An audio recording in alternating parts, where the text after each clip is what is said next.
Good morning students. मैं नेहा पहलवान गुरुदीन महिला विद्यालय के हिंदी विभाग से एक बार पुनः आप सभी का स्वागत करती हूँ। आज का मेरा टॉपिक है हिंदी साहित्य का काल विभाजन। अब आपने हिंदी भाषा का इतिहास पढ़ लिया, उसका विकास कैसे हुआ ये भी आपने पढ़े। अब देखते हैं कि हिंदी साहित्य का काल विभाजन किस प्रकार हुआ। हिंदी साहित्य का काल विभाजन करने का श्रेय सर्वप्रथम जॉर्ज ग्रियर्सन को जाता है। जॉर्ज ग्रियर्सन ने हिंदी साहित्य का काल विभाजन 11 तरीके से किया था। पहला है उनका चारण काल, दूसरा है 15वीं सदी पुनर्जागरण काल, तीसरा जायसी की प्रेम कविता, फिर है कृष्ण संप्रदाय, मुगल दरबार, तुलसीदास, प्रेम काव्य, तुलसी के परवर्ती कवि, 18वीं सदी, कंपनी के शासन में हिंदुस्तान और विक्टोरिया के शासन में हिंदुस्तान। जॉर्ज ग्रियर्सन ने जो काल विभाजन किया है उसके कोई उन्होंने प्रमाणिक आधार नहीं दिए हैं कि उन्होंने किस आधार पर साहित्य का काल विभाजन किया है। जैसा कि अभी मैंने आपको बताया कि जॉर्ज ग्रियर्सन ने सर्वप्रथम हिंदी साहित्य का काल विभाजन किया। चूंकि उनके काल विभाजन में कोई प्रमाणिकता नहीं थी, उसके बाद आते हैं आपके मिश्र बंधुओं ने भी हिंदी साहित्य का काल विभाजन किया। सबसे पहले आते हैं कि मिश्र बंधुओं के वास्तविक नाम क्या है। फेमस वह मिश्र बंधुओं से है, लेकिन उनके नाम इस प्रकार हैं: गणेश बिहारी मिश्र, सुखदेव बिहारी मिश्र और श्याम बिहारी मिश्र। अब आते हैं उनके काल विभाजन में। मिश्र बंधुओं ने जो काल विभाजन किया वह इस प्रकार है कि पहला उन्होंने किया आरंभिक काल, जिसका समय सीमा है 700 से 1744 ईसा पूर्व। फिर है आपका माध्यमिक काल जो कि है 1445 से 1560 ईसा पूर्व। फिर आता है आपका प्रौढ़ माध्यमिक काल संवत 1561 ईसा पूर्व से 1680 ईसा पूर्व।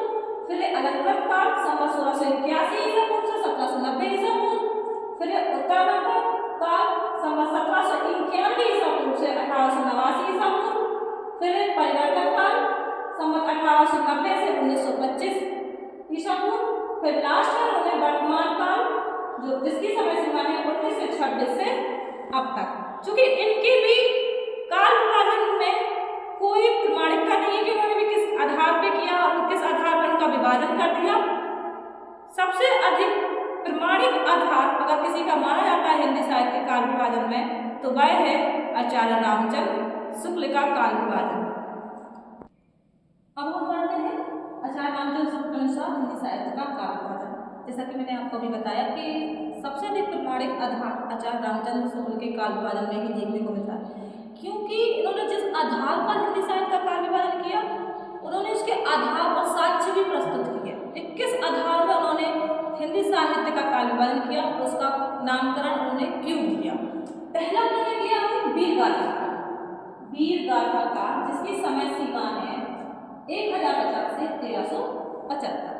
अब चूंकि नाम ही वीर गाथा काल है, इसको वीर गाथा काल नाम उन्होंने इसलिए दिया क्योंकि इस समय जो कवि हुए जैसे कि आपके चंद्रदाई, द्रौपदी विजय, जगदेव, हुमायूं रासो आदि, इन्होंने राजाओं के साथ युद्ध स्थल पे जाकर, क्योंकि पहले वीर गाथा काल में आश्रय कवि थे, आश्रय कवि क्या करते थे कि राजाओं के साथ युद्ध पे जाया करते थे और उनकी शौर्य गाथाओं को जैसा वह देखते थे वैसे ही अपनी रचनाओं में उनका वर्णन किया। तो उनकी रचनाओं को पढ़कर देखकर आचार्य रामचंद्र शुक्ल ने अपने काल का नाम रखा वीर गाथा काल। दूसरा उन्होंने हिंदी साहित्य का काल विभाजन किया भक्ति काल। भक्ति काल की समय सीमा है 1376 से 1700। भक्ति काल का भी काल विभाजन काफी बड़ा है जो कि मैं आपको नेक्स्ट वीडियो में समझाऊंगी। अभी आपको सिर्फ संक्षेप में आपको बता दें कि भक्ति काल की जो रचना है वो भक्ति काल से ओतप्रोत है। भक्ति काल में आपके कबीर हुए, जायसी हुए, मीराबाई हुई। तीसरा है आपका रीतिकाल। रीतिकाल का मतलब है रीतिकाल की समय सीमा है 1701 से लेकर 1900 तक। रीतिकाल के एक फेमस कवि है बिहारी, जिनके लिए एक उक्ति फेमस है, गाकर में सागर भरना, क्योंकि उन्होंने वाकई ही गाकर में सागर भरा हुआ है। उनके 2 लाइनों के दोहे में ही उन्होंने अपनी सारी बातों को बड़ी ही संक्षेप में और सागर में कह दिया है, इसलिए वह फेमस है गाकर में सागर भरने के लिए।